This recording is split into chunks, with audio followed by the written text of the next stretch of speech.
Hello guys, Zaaif here, and today we will take a look on a very simple gold farm that you can do even if you do not have Shadowlands, and it will allow you to get enough gold to pay for a token. One farming session of this farm will take you about 6 minutes, and you will need to repeat this from 2 to 4 times a day depending on your server prices and your region.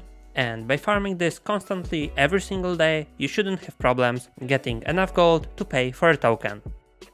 About 40 to 50% of the gold that you will be getting from this farm will be in raw gold, and the other half to 60% will be in very fast selling material, so you shouldn't have problems selling it.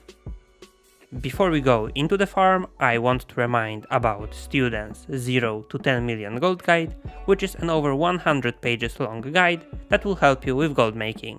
You can get this ebook for 50% off if you use my code Zaaif, and the link to it is in the description down below.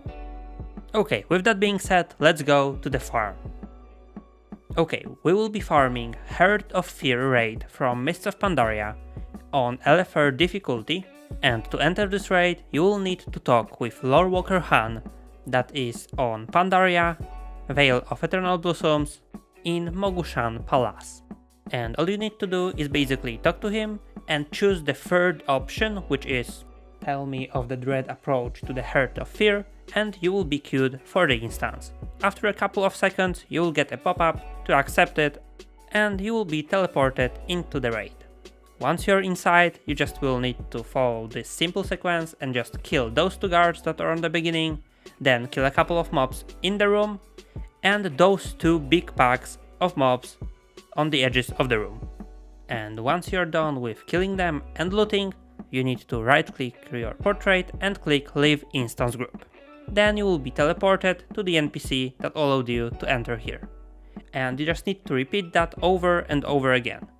One sequence was taking for me about 36 seconds, and you can do 10 of them before the instance lockout, so it should take you about 6 minutes to do 10 full runs. And after 10th run, you will no longer be able to enter the instance, and you will need to wait for about an hour before you will be able to do it again. If you have slightly more time, you always can extend the run and kill all the mobs up to the first boss, but make sure to do not kill him, because if you kill the boss, you will no longer be able to reset the instance. And by doing those runs within one session, you will be able to get slightly more gold, but it also will take you much more time. And if you look at the amount of gold you're getting per minute spent, short runs are a little bit better, so I will focus on those. So I did 100 runs myself, and I collected all of the data, and here you can see what you can expect from this farm. So the first thing that we are going to look at is the raw gold, so the gold that I picked up from the ground, and also the gold that you can get from the vendor by selling green, blue and epic items that you will be getting in the instance. And within those 100 runs, the lowest amount of gold per 10 runs was 746 gold, and the highest was 942 gold.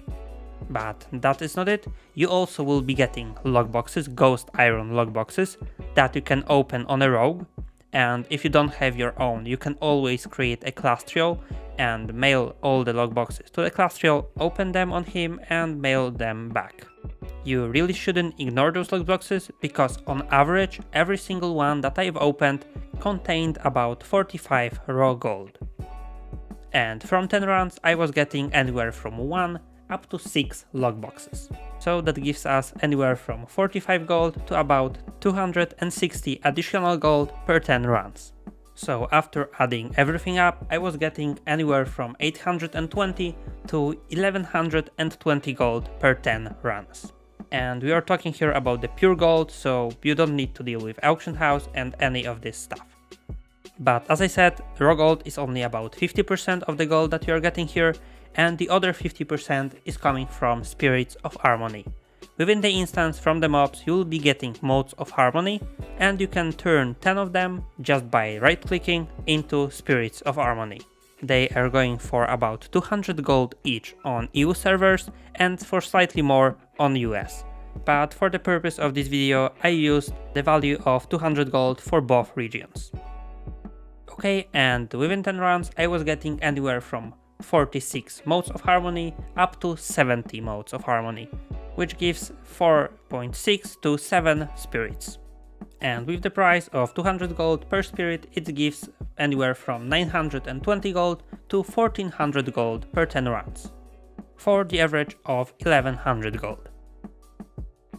So in total, over those 100 runs, I've got exactly 20,929 gold, which gives us 209 gold on average per run. Okay, and now if you take the value of WoW token in EU, which is equal to 220,000 gold, that means we will need to do about 1051 runs per month to pay for a token just from this one farm. And that results in about 35 runs per day, so it will be about 21 minutes of farming. But remember that you will need to take the breaks between those runs, so you cannot just do it in one sitting.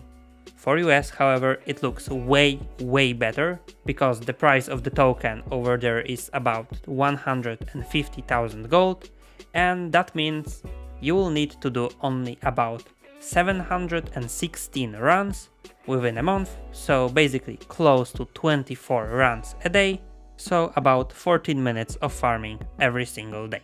However, in reality it may be even less, because as I said, spirits of harmony are worth more in US than they are in EU.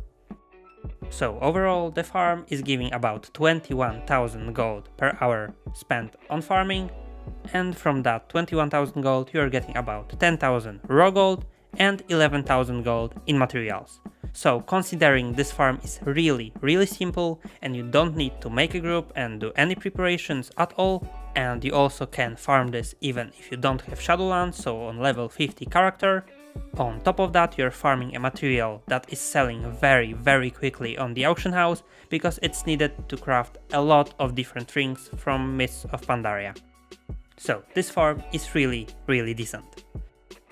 There's one more thing you can do to squeeze a little bit more gold from this farm, and it's basically checking the vendor that is in Shrine of 7 Stars for the Alliance or Shrine of 2 Moons for the Horde, because you can trade with him Spirits of Harmony for many different materials from Mists of Pandaria, and some of them may be actually worth more than the spirits itself.